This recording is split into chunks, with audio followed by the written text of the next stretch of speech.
I could go on, but I think the credulity of the one group and the duplicity of the other group is crystal clear here. And it only remains to be seen whether or not it's going to pass muster with the courts. And I'm afraid that the people who are in charge of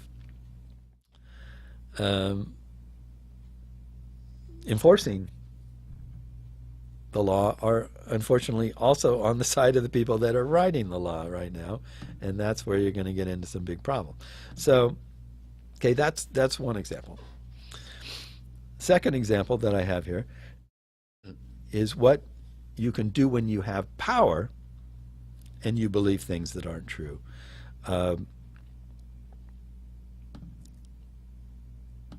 And in this case, I don't know whether this guy is lying about his beliefs, whether it's just wishful thinking, or whether he's just a fool. I have no idea, or maybe all of the above. But we'll read this story, and then you'll see what I'm talking about. So this is from Vox, and it's entitled, "Jeff Sessions is exerting unprecedented control over immigration courts by ruling on cases himself." If that sounds unusual, I'll give away the ending and say, yes, it's very unusual for him to do that. Okay, so the story reads as follows. The fate of tens of thousands of immigrants' court cases could rest in the hands of Attorney General Jeff Sessions. That's not a metaphor. Sessions has stepped into the immigration system in an unprecedented manner, giving himself and his office the ability to review and rewrite cases that could set precedents for a large share of the hundreds of thousands of immigrants with pending immigration court cases, not to mention all those who are arrested and put into the deportation process in the future.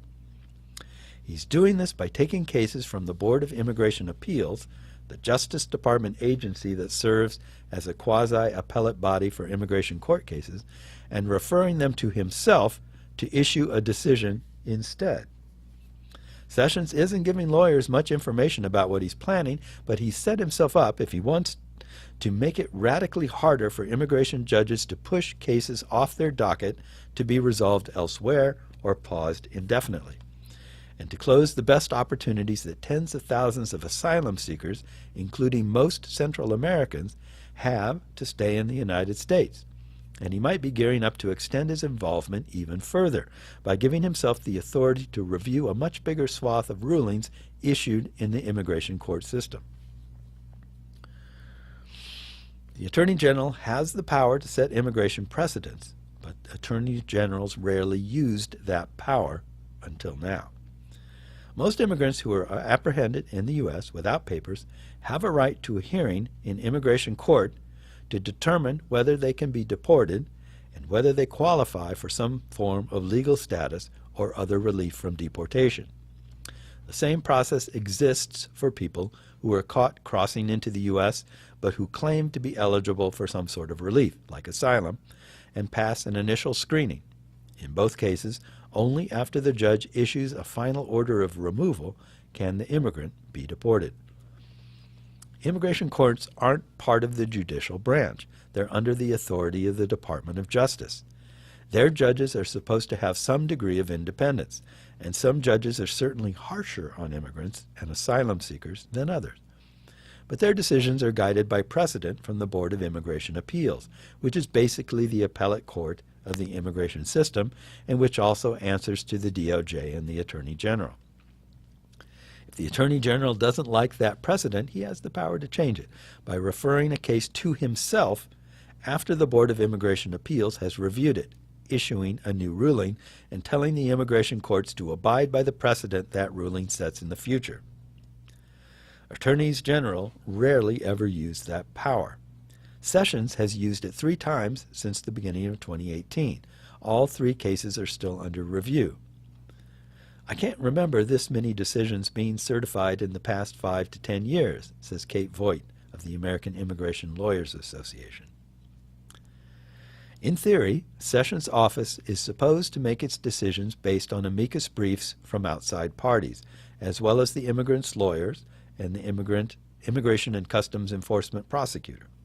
But advocates and lawyers groups say they can't file a good brief if they don't know what exactly the cases Sessions is getting involved in actually are, and Sessions is withholding that information. In one of the cases Sessions has referred to himself, the DOJ refused to provide a copy of the decision that Sessions is reviewing or any information about where the case came from and who the immigrant's lawyer was. In another case, congressional staff happened to find the decision under review on a DOJ website days before the deadline for amicus briefs. That opacity makes it basically impossible to know whether Sessions is planning to issue relatively narrow rulings or very broad ones. In the case in which the decision under review was discovered by congressional staffers, both the immigrant's lawyer and the Department of Homeland Security, serving as the prosecution, asked Sessions' office to clarify the specific legal question at hand in the review. In other words, to give them a hint of the scope of the potential proceeding being set. They were denied. "We have no idea how broad he's going," said Eleanor Acer of the advocacy group Human Rights First. "The way it was framed was totally inscrutable." Excuse me. To Acer and other lawyers and advocates, that uncertainty is worrisome. All three of the cases Sessions has referred to himself center on questions that, depending on how they're answered, could result in rulings that tip the balance of tens of thousands of immigration court cases. Can judges remove cases from the docket? In the case Sessions referred to himself in January, matter of Castro/Toom, he asked the question of whether judges are allowed to use something called administrative closure to remove a case from the docket, essentially hitting the pause button on it indefinitely. Administrative closures were common under the Obama administration, as ICE prosecutors used it to stop the deportation process for low-priority unauthorized immigrants. They're already much less common under Trump. A Reuters analysis found that closures dropped from 56,000 in Obama's last year in office to 20,000 in Trump's first year, but that's still 20,000 immigrants whose deportation cases were halted, and 20,000 cases cleared out of an ever-growing immigration court backlog. If it's written broadly enough, the forthcoming Sessions decision could prevent administrative closure from being even a possibility. Are victims of private violence eligible for asylum? In a March self-referral, Sessions asked whether a judge should be allowed to grant asylum to a domestic violence survivor because she was a victim of private violence, violence that wasn't state-based. Theoretically, asylum is supposed to be available only for victims of certain types of persecution. But some judges have found that women in some countries who experience domestic violence are being persecuted for membership in their social group, i.e., of being women. This self-referral has raised red flags for a lot of domestic violence groups, which are worried that Sessions is about to cut off an important path to relief for some immigrant survivors. But it could be even broader. Gang violence is also private violence, and the social group clause has also been used to give asylum to people fleeing gang violence in Honduras and El Salvador. There is no dispute under U.S. law that asylum claims may be based on persecution conducted by non-governmental actors. Human Rights First's Acer told Vox, as long as the asylum seeker shows her government was unwilling or unable to protect her. But Sessions appears to be directly attacking, essentially, whether a non-state actor can ever qualify as a persecutor. For many of the thousands of Central Americans who've entered the U.S. in recent years, that provision has been their best chance to stay here rather than being sent home, and it could be taken away with a stroke of Sessions' pen. Can an immigration judge wait for an application to be approved? In his other March self-referral, Sessions appears to be taking aim at continuances, a practice of judges kicking the can down the road in a case by scheduling it for the next available court date sometime in the future, often several months, in order for something else to be prepared or resolved. Sometimes continuances are requested because the immigrant in question is also involved in another legal proceeding that's relevant to the case. One example, An immigrant put into deportation proceedings by ICE in an immigration court run by the DOJ may still be eligible to apply for legal status for U.S. citizenship and immigration services while waiting for their application to be processed. Sessions is now asking himself whether it's legally valid to grant a continuance so the parallel legal proceedings can get resolved. This could affect tens of thousands of cases.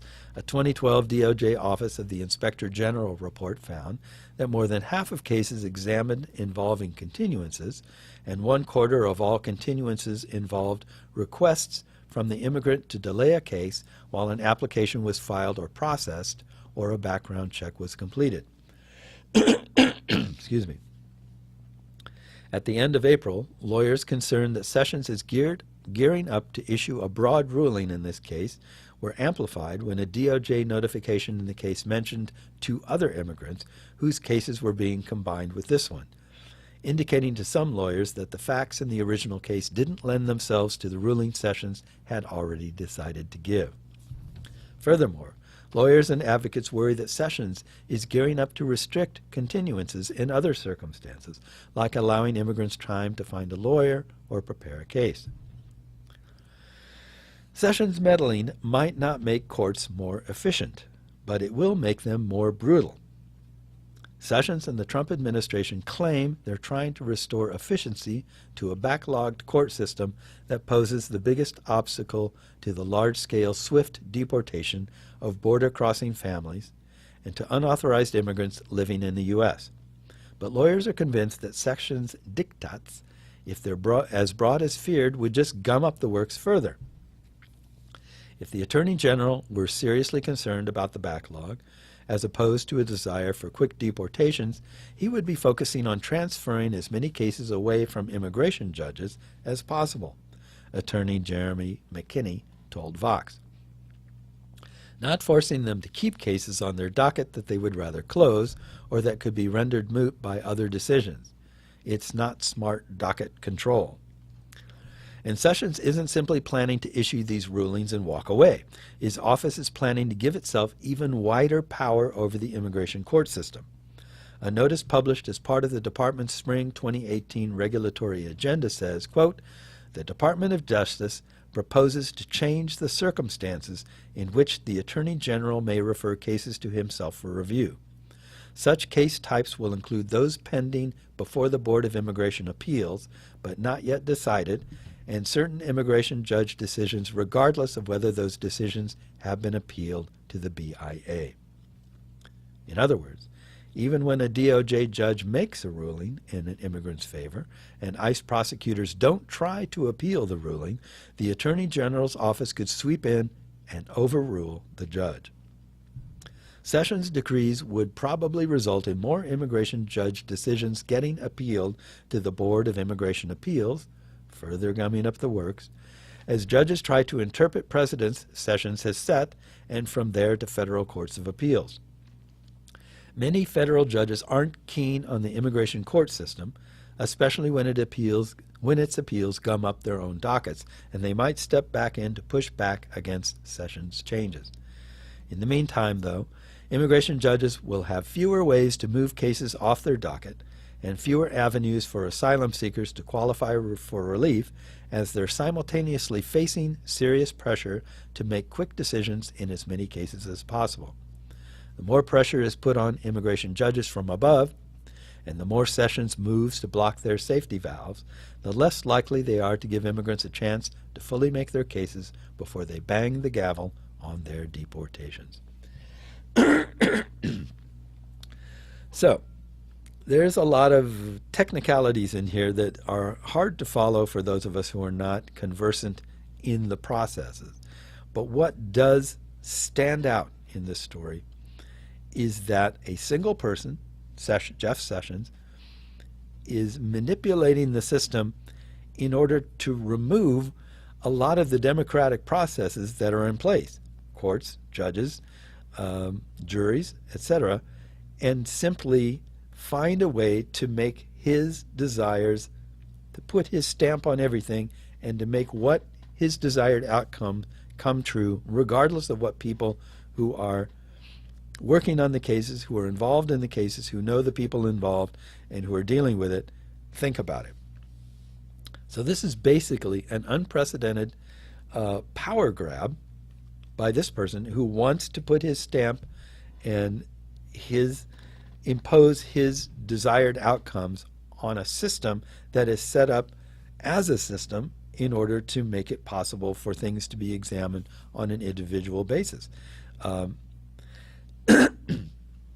It is at the least undemocratic, and at the most just absurdly dictatorial. I mean, it's a terrible situation. And this is a guy who believes or purports to believe that immigrants are criminals, that they're coming here with drugs and causing crime and wreaking havoc and doing all these different sorts of things. And that's pretty serious business. If this person who was doing this was doing it because he had a good understanding of what was actually going on, you might allow him some leeway, or you might say, well, let's see how this turns out, what he's doing here. But because we already know that he either doesn't understand or he doesn't care, or he has ulterior nefarious motives, then it is a very serious and troublesome thing that's going on here. And there again, the outcome, whether it's credulity or duplicity, is going to be more or less the same. But how one might approach him to get him to not do this stuff would be different depending on which it is, and we don't know. So that's something to be watching and to be aware of. Okay, I had a bunch more stories, but I think I'm only probably going to have time for this one more. And this is something I've gone over again and again and again, but I think it's worth bringing up because it's, whoa, pounding on the table here. It's worth bringing up because it's a true fact that needs to be faced, that we need to understand about this situation and why we're in it. This is entitled, Why Republicans Will Never Reform Immigration.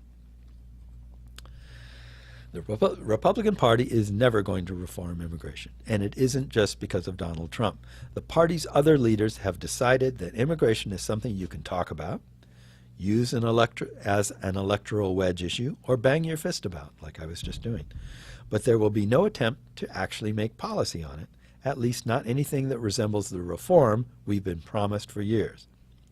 We saw that clearly last week when a small group of Republicans, most but not all, representing swing districts with significant Latino constituencies, or who are retiring from the House, as the Washington Post noted, started a bit of a rebellion, attempting to get votes on the House floor on immigration reform proposals. They were trying to do it via a discharge petition, a parliamentary technique that involves getting a majority of members to overrule the Speaker of the House, who controls the schedule, and force a vote. But Paul Ryan was having none of it. Quote, having some kind of spectacle on the floor that results in a veto doesn't solve this problem, he said. What I don't want to do is have a process that just ends up with a veto. We actually want to solve the DACA problem. End quote. But does he? It depends on your definition of want. I'm sure that in some corner of Republican lawmakers' hearts there is a bit of sympathy for dreamers, the young people brought here as children who have done everything right and now face the prospect of deportation. President Trump, for instance, has talked many times about how he'll treat those terrific kids with compassion, but he also canceled the DACA program, and he has lamented the fact that we get so many immigrants from, and I won't say it on the air, certain countries. You've probably heard his expression in full in other places. Arguing that, quote, we should have more people from places like Norway, end quote. His chief of staff, John Kelly, says that the trouble with undocumented immigrants is that they're not people that would easily assimilate into the United States, into our modern society. The very fact that Trump is president shows why his party is incapable of reforming immigration or ever coming to some sort of grand bargain of the type that has often been suggested, in which he'd get funding for his border wall and Democrats would get protection for dreamers. After the 2012 election, the party commissioned an autopsy to figure out where it should go next. We must embrace and champion comprehensive immigration reform, it said. If we do not, our party's appeal will continue to shrink to its core constituencies only. It also said that the Republican Party is one of tolerance and respect, and we need to ensure that the tone of our message is always reflective of these core principles. Pardon me while I choke up here. Then Donald Trump came along and said, oh yeah? Well, get a load of this. It's important to remember that the crowded field of Republican candidates Trump joined in 2015 were dancing carefully around the immigration issue. They knew it was tricky. The base didn't like anything that could be characterized as amnesty for undocumented immigrants, but they needed to look reasonable and moderate for the general election. But Trump, who has a sixth sense for the most rancid poison swirling around in the voters' id, realized they were all wrong. Forget about what the broader electorate says they want. The road to victory, he realized, was paved with hate and fear. He was different from the rest of the GOP contenders in many ways, but more than anything else, he was the one that presented the most unadorned version of white nationalism on offer. It wasn't an act, and it got him both the nomination and the presidency, but it goes beyond Trump. Imagine that he decided not to run for re-election, and a passel of GOP senators and governors tried to lead the party in 2020. Do you think any of them would propose comprehensive immigration reform? Would they be foolish enough to think that they could win over the party's base that way? For Republicans in Congress, the calculation is much the same. There are some that favor it publicly, but most Republicans represent districts and states where their biggest fear is a primary challenge from the right. And nothing will get you that challenge quicker than going soft on the foreign horde. The events of the last year and a half were predictable. The canceling of the DACA program, a wider immigration crackdown, and the occasional insincere assurance from Republicans that they really do want to do comprehensive reform eventually, just not now. So if you're waiting for it, and some people are with their very lives at stake, the bad news is that you're going to have to wait until there's a Democratic president and a Democratic Congress. And even then, Republicans are going to put up a fight. I can't disagree with pretty much anything about that article. I agree with all of it. And again, that takes us back to our question of credulity versus duplicity.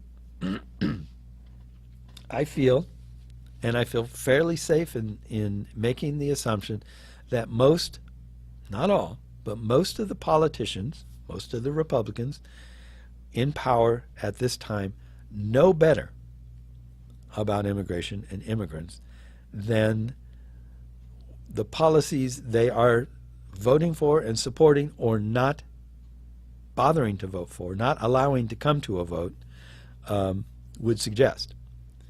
I will also go out on a limb, and I think I'm fairly safe in doing so, in saying that the bulk of their supporters are credulous. They are ignorant, I will say it, about the realities, about the facts, and they are basing their support for policies that embody or encapsulate or articulate their prejudices, their misconceptions, their bigotry, and yes, in many cases, their racism. Like I said earlier, this is a self-reinforcing feedback loop where, you know, the more the politicians talk about it, the more the public eats it up and feeds it back to them, and it goes back and forth and back and forth. Ultimately, like I said, it doesn't matter which it is. The end result is pain and suffering for a lot of people. But how we as activists, we as people who care, fight that is difficult to decide. It's difficult to define because you're trying to educate one group while the people they're trusting and voting for and who are representing their interests, they think, are trying to miseducate them, who are they going to listen to? The people that they're already opposed to or the people that they already support? So I'm not sure at this point that we can do anything but every possible election, all the way up and down the spectrum of offices, we go out and fight for people who at least seem to understand what's going on and have some real idea of where things are. And then along with that, do what we're doing now. Certainly what CU Immigration Forum is trying to do, which is support the immigrants that we have here. Help them find services that they need, and just try to educate the few people that are on the fringes who don't really know one way or the other, haven't already made up their mind, and could make good use of correct information. Now, I got a text here earlier, which I should make a point. Let's see, email, okay. What email? Okay. Before, I only have a couple minutes left. Ricardo has sent me a message urging me to remind you about the Immigration Project fundraiser this Wednesday. Here we go. Here's the email. Community members and leaders, thank you for your assistance thus far in 2018 in promoting a welcoming community and assisting the Immigration Project Champaign office with its work in the Champaign community. I wanted to make sure that everyone in the community is invited to our next Champaign fundraiser. It is this week, May 16th. That's Wednesday, from 5:30 to 7:30 at Mais at the station. Tickets are $50 and you can pay online below at the immigrationproject.org, Party with a Purpose. So just go to www.immigrationproject.org/Party with a Purpose, all one word. Or you can pay at the door.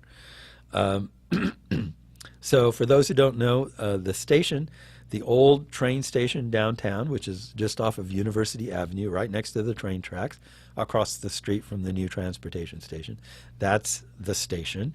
And Mais is a Mexican restaurant. They have a location on campus, which you've probably eaten at, that has like 2 tables and room for about 3 people to stand and maybe 4 or 5 to sit. But their new place at the station is a lot larger, and it's just as good, and it's very comfortable. So they're holding a party this Wednesday, not today, not tomorrow, but Wednesday, from 5:30 to 7:30 p.m. Tickets are $50, and I think you will enjoy it, and it's a chance to support the Immigration Project, and they have been very helpful in any number of ways. And your $50 ticket includes hors d'oeuvres and a drink. And there's live music from flamenco guitarist Brandon Chop. Brandon Chop. Doesn't that sound like a great name? Brandon Chop. Okay, so Party with a Purpose, 5/16/18. That's this Wednesday from 5:30 to 7:30 at Mais Mexican Grill, 100 North Chestnut Street, Unit C, for those with GPS who want to check it out. I don't have any more time to talk. I thank you for listening to the show. I hope you'll tune in again next time, and we'll see you later.